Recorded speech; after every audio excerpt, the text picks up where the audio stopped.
What is up, everybody? It's Alex from Title Boxing Club in Pittsford, more specifically Title Boxing Club Pittsford's floor with your focus point of the week. Why I'm on the floor? Because we are going to talk about my feet, and I want you to see them. So, when you're in your fighting stance, we talk about this all the time. You don't want to be flat-footed. You don't want those heels on the ground. You want to be up on the balls of your feet, always ready to change direction whenever you need to. Now, when you throw punches, your feet don't just stand still. Even on a jab, I'm kind of turning just a little bit, not going crazy, not necessarily squashing the bug, but I am turning my hips and my shoulders.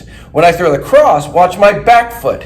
I'm turning it all the way out. Now, maybe this is exaggerated. You won't always get to turn that much, but I want you guys to focus on it this week because that's helping you get maximum rotation. If I just keep my foot here, well, now you need to see my head, I guess. I can't really rotate that much into the punch, and I'm mostly using my arm. When I do this, I'm using those hips a little bit more. Lead hooks, this is the most important heel to turn when you're throwing these punches, and we see this so often. People throw lead hooks, and look at my lead foot down there. It's not doing anything. But if I'm able to turn my heel out, like again, squashing that bug, nice and quick, it's gonna get power into the hook because that power, it comes from the hips, does not come from anything else that you aren't seeing right now. Same thing with the rear hook. You throw that rear hook, just like the cross, you're turning that right heel. Well, I'm right-handed, so I'm turning my right heel out. You're turning that back heel out. It allows your hips to rotate. It's kind of like in gym class when you do those little twists like this to warm up. Think of those as hooks. Now, uppercuts, you're going to get a little bit of heel turn too. You also want to get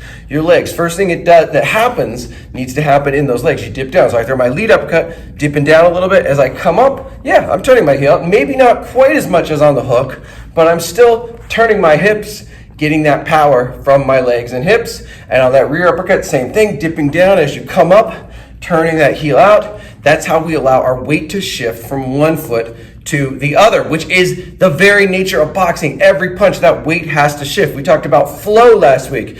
Everything's flowing, you're bringing that weight to one foot and back to the other foot. That's what boxing's all about. So this week, I want to see it more than ever. I want to see your feet. I'm going to be looking down at the ground. I want your heels turning when you throw these punches.